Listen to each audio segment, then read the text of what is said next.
A gente tem falado já nas últimas lives do estado atual da igreja no Brasil, né? Que a gente, às vezes, tem pessoas que se frustram com o evangelho porque o contato que elas tiveram com o evangelho foi através de igrejas que não pregam o evangelho. Então, não é porque um prédio tem uma placa de igreja que aquilo que é ensinado lá dentro é o evangelho de Jesus. Muitas vezes, há muitas pessoas que têm contato com igrejas no Brasil, com igrejas que os seus pastores não são preparados, os seus pastores não pregam o verdadeiro evangelho, e aí acaba que essas pessoas acabam se frustrando, né? Porque elas foram ensinadas em nome de Jesus, mas o ensinamento que elas receberam não é o ensinamento de Jesus. E isso causa destruição, isso causa escândalo, isso causa que as pessoas elas se entristeçam com a fé, sendo que, infelizmente, elas nunca tiveram contato com a fé real. Dentro dessa loucura que a gente vive no Brasil, a gente tem o Pax, né, que era o pastorzão, o nome dele, deixa eu só pegar o nome dele aqui, Daniel Pax, um cara que ficou bastante famoso há um tempo atrás no Brasil, e hoje, infelizmente, ele tem criado uma certa relevância, ou feito bastante barulho, ficou famoso aí nos últimos tempos, né, falando que Jesus não nos faz feliz e tal, e agora ele teve um novo pronunciamento aí, onde ele vai tentar explicar as coisas, e a explicação dele é lamentável, né, porque ele diz assim que, resumo, a explicação dele é que ele não tem problema com o Jesus, mas ele tem problema com o que a igreja ensina a respeito de Jesus. E a gente vai ver que o que ele aprendeu do evangelho, um ensino muito ruim, que se enquadra dentro dessas igrejas que eu descrevi aqui no início da live. Há coisas que realmente ele despreza e fazem parte do verdadeiro evangelho de Jesus, mas há outras coisas que afetaram a vida dele, que trouxeram problemas para a vida dele, magoaram ele e tal, e são coisas que não fazem parte do verdadeiro evangelho. Fria, não sei o que, não. É simplesmente uma coisa dentro de mim que tem um lance de rejeição, que eu não sei a origem, mas é um negócio que me pega, então eu tenho uma tendência muito grande à justiça, a tentar abraçar quem não é abraçado, a tentar amar quem não é amado. Isso se parece muito com uma filosofia chamada filosofia cristã, mas os evangélicos não costumam pôr muito em prática. O que eu queria muito deixar claro para vocês aqui. Eu sou músico que toquei... Ele começa falando que ele tem essa tendência à justiça, né? Ele mesmo fala aqui no trechos anteriores que ele tem vários problemas, que ele tem, claramente, ele tem mágoas, ele tem uma confusão mental, ele tem, inclusive, dificuldade de expressar o que ele sente, é o que ele passou dentro da igreja, ele tem diversas frustrações, e ele fala que ele tem essa tendência à justiça. Obviamente que ele não entra no mérito de que justiça é essa que a igreja supostamente não faz. Ele vai falar mais adiante um exemplo, eu acho, talvez seja isso que ele queira dizer aqui nesse trecho, de justiça social no sentido de amparar os pobres, os necessitados e tal. Quando a gente chegar lá eu vou falar melhor, mas nisso ele tem razão, tá? Nisso ele tem razão. A maior parte das igrejas no Brasil, elas não ocupam a posição que elas deveriam ocupar de socorro aos necessitados de forma institucional. Não é o crente individualmente só que tem obrigação para com os necessitados, mas principalmente a igreja institucional enquanto organização que tem essa preocupação. O Daniel Pax, ele, infelizmente, ele também é vítima de igrejas ruins aqui no Brasil. Não foi ensinado no verdadeiro evangelho e vocês vão ver isso em seguida. Voluntariamente na igreja por mais da metade da minha vida. Por mais da metade da minha vida. É por isso que eu converso com você que me segue, você que é músico e tá tocando de graça na igreja, porque você acredita que tá fazendo para Deus. Não, você não tá tocando para Deus. Você tá servindo um lugar que está movimentando pessoas e isso está gerando renda. Isso está gerando renda para alguém. Se a sua igreja é totalmente comunitária, ajuda todo mundo que entra nela, você deveria ser assalariado, você deveria estar sendo pago pelo que você está fazendo. Alguma coisa tem de errado, porque músico também come, músico também dorme, músico também paga a conta. Então, quando a gente está falando isso, a gente está falando sobre justiça. Eu não estou falando sobre você, músico, eu estou falando sobre a sistemática que funciona por trás dessas igrejas. Quando eu falo sobre Jesus não te fazer feliz, eu não estou falando que ele maldosamente não está te fazendo feliz. Eu estou querendo trazer para você uma ideia. Todo mundo que faz alguma coisa na igreja precisa ser assalariado, né? Então a gente já percebe que ele já parte de uma visão, eu sei que ela é difundida no Brasil, dessas igrejas, cujo objetivo da igreja parece que é gerar renda, né? O objetivo da igreja não é gerar renda. A igreja não tem o objetivo de lucrar. A igreja, enquanto instituição, as igrejas verdadeiras, elas não têm o objetivo de lucrar. Funciona a igreja. Na igreja, o objetivo que Cristo dá para as finanças é o progresso do seu reino. Então, ele exige do crente que ele pague tributos na forma do dízimo. Eu sou da corrente que entende que o dízimo ele permanece válido, porque o dízimo ele não foi dado somente a partir de Moisés. Isso seria assunto para um vídeo só para falar disso. Eu entendo que o dízimo ele sempre fez parte do povo de Deus desde Abraão, aonde Abraão dá dízimos lá para Melquisedeque, e eu acredito, só para quem quiser saber mais ou menos o pensamento, e que hoje nós vivemos debaixo do sacerdócio de Jesus Cristo, que é segundo a ordem de Melquisedeque, e por isso Jesus Cristo também tem o direito, enquanto rei, de coletar os dízimos de Deus Deus para o seu reino. Ele, como rei sobre todo mundo, ele, como rei da igreja, ele tem direito dessa coleta para que o seu reino avance, para financiar o seu reino. E a escritura, ela demonstra claramente quais são os objetivos da arrecadação desses dízimos, que é para suprimento da igreja, para socorro dos necessitados, para o avanço do reino de Deus. Esse é o destino que o dinheiro tem que ter dentro da igreja, tá? Qualquer destino que vai fugir disso é um uso corrupto do dinheiro. E o Daniel Pax, ao invés ele migrar para a posição correta, ele teve contato com igrejas que fazem um mau uso do dinheiro, que transformam a igreja em uma empresa, né, uma administração empresarial da igreja. E aí, então, ele acha que ele se sentiu injustiçado porque ele dedicou tempo da sua vida tocando e tal, e não foi remunerado por isso. E nem deveria ser. Minha perspectiva, nem deveria ser, né? A igreja não tem que contratar músicos como se fossem seus empregados. A igreja vai ter, então, uma sessão de música que vai contratar os caras. Eu não vejo dessa forma. É porque hoje, só para dar um parênteses aqui, as pessoas dão uma importância demasiada pra parte... Se eu falar isso, pra parte técnica, mas eu acredito que tem que ter uma parte técnica coerente, mas eu acredito que não precisa ser um show, entende? Então as pessoas acham que tem que ter todo um staff, toda uma coisa pra atrair as pessoas por causa da música. Eu acredito que a música ela tem que ser feita da melhor forma possível, ela tem que ser feita com excelência, mas ela não tem que demandar como se fosse um show que a gente paga pra entrar aí. Eu não acredito que esse é o foco do culto, é como se fosse o culto centrado na música, que é o que acontece em muitas igrejas, onde o foco do culto, a parte mais importante do culto, a parte mais técnica do culto, são o momento dos louvores, o momento das músicas. Então eu acho que ele se perdeu aí. Aí ele vai falar durante o vídeo que hoje ele tem problemas financeiros. Eu acredito que isso gera mais mágoas ainda quando ele olha pro passado e ele vê que ele se sente explorado pela igreja. Até pode ser que ele tenha sido explorado na igreja que ele frequentava, né? Mas na igreja, no modelo ideal bíblico, isso não existe. Se ele tivesse sido ensinado no verdadeiro evangelho, ele também não nutriria esses sentimentos em relação à igreja. De um peso e uma culpa religiosa que por muitos e muitos anos as pessoas carregaram dentro da igreja, que é o quê? Eu já nasci devendo, eu tenho que cumprir uma lista de tarefas, e se eu pisar na bola por qualquer motivo, o meu pai, que é o próprio amor, vai me fazer queimar eternamente no inferno para pagar um preço que ele já pagou com o filho dele. Para quem? Pro diabo. Mas o diabo não é uma criação dele, então ele tá devendo pro diabo, o diabo é maior que ele, é mais forte que ele. Então, são algumas matemáticas que são muito lógicas e muito bobinhas, rasas, só para te convidar a pensar, porque eu não quero que você acredite no que eu tô falando, Então, eu quero olha que você só acredite aqui, em você. novamente, né? Ele mistura coisas que são verdades do evangelho com informações que são absurdas, né? Que eu não sei que igreja que ensinou isso pra ele. Mas o problema é que alguns pontos ele não tá negando.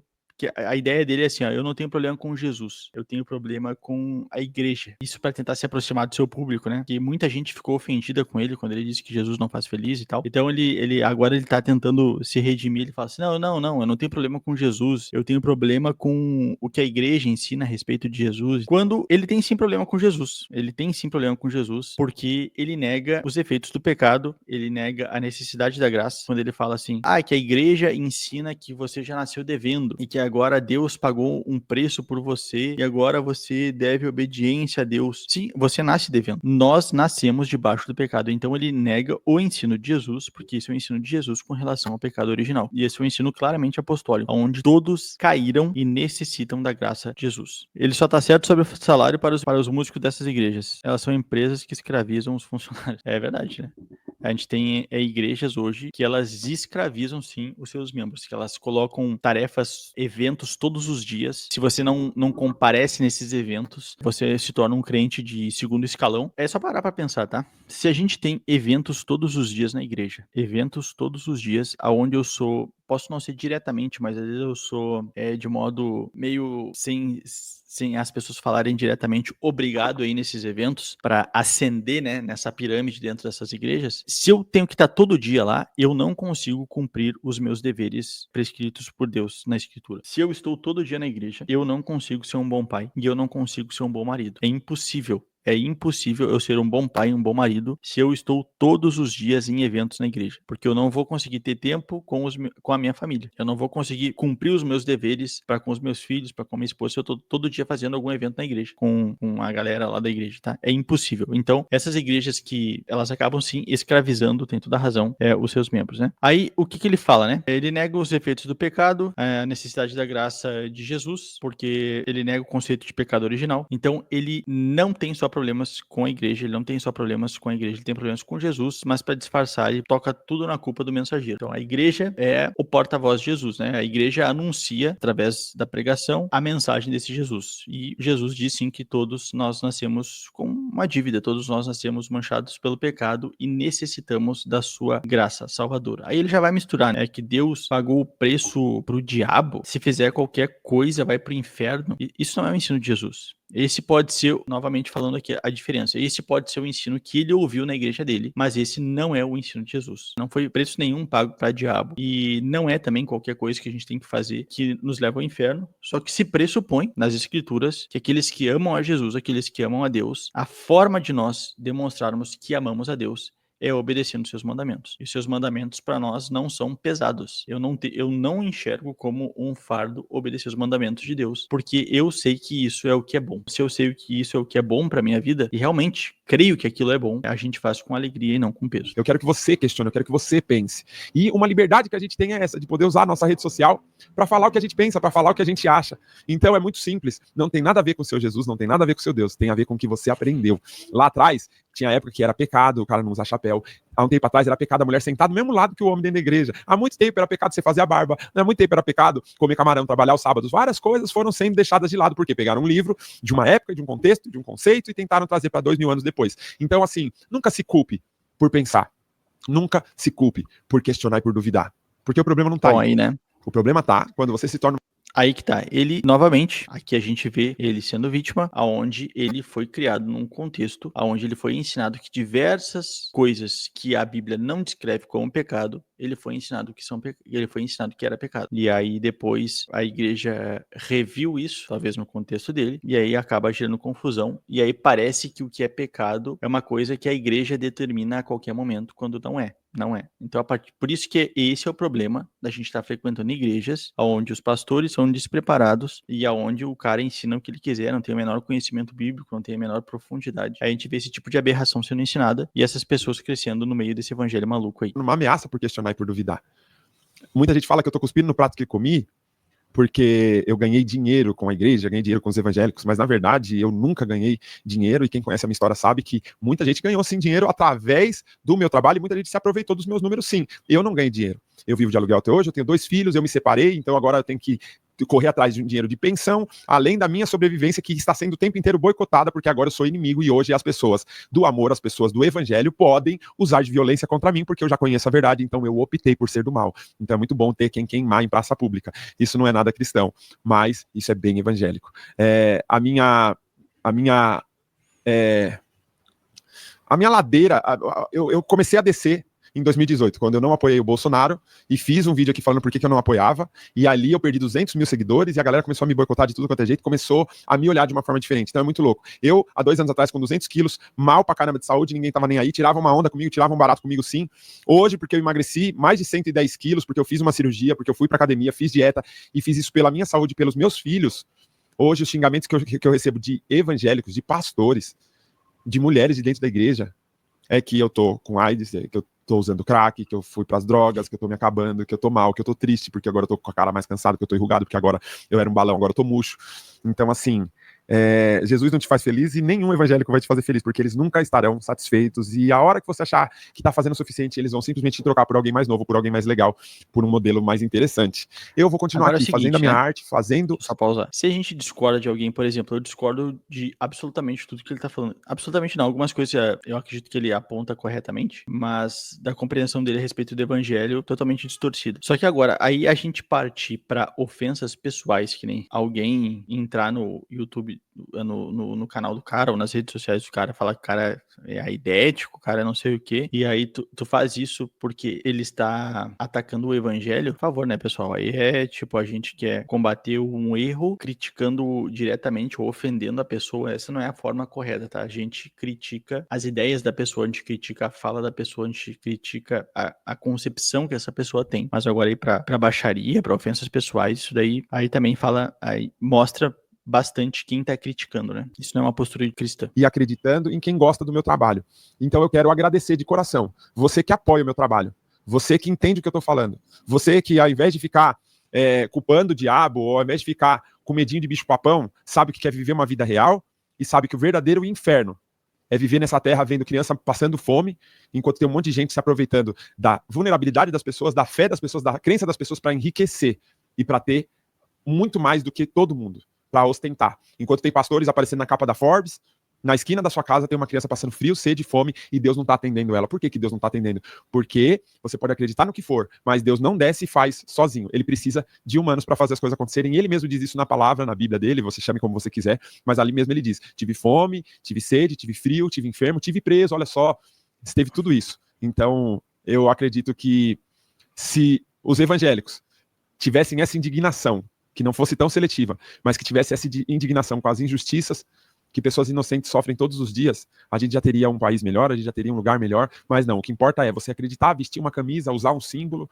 e para mim vestir uma camisa, usar um símbolo, isso tudo é grife, isso é tudo produto, e isso é tudo ritual. Eu acredito que a crítica que ele faz dessas super igrejas que buscam só enriquecer, essa crítica dele, ele tá certo. O problema é essa relativização que a gente tem hoje, que as pessoas elas se ofendem quando a gente fala que algumas igrejas, elas não são verdadeiras igrejas de Jesus. O que a gente tem que fazer é parar de considerar esses clubes, essas empresas que fazem isso, embora tenham lá na placa da frente escrito igreja XXX, como igrejas. Elas não são igrejas, e as pessoas que ensinam lá, que dão profetada, que fazem de tudo, não são verdadeiros pastores. Eles são corruptores do evangelho, e essas igrejas, elas têm por pai o diabo, porque se elas não ensinam o evangelho, aquilo que elas estão ensinando lá é doutrinas de homens, é doutrina de demônio. A igreja sim tem um papel a cumprir, e a gente vê as verdadeiras igrejas, a gente percebe as verdadeiras igrejas através da luz que elas emitem. Por isso que até que Jesus lá no livro de Apocalipse,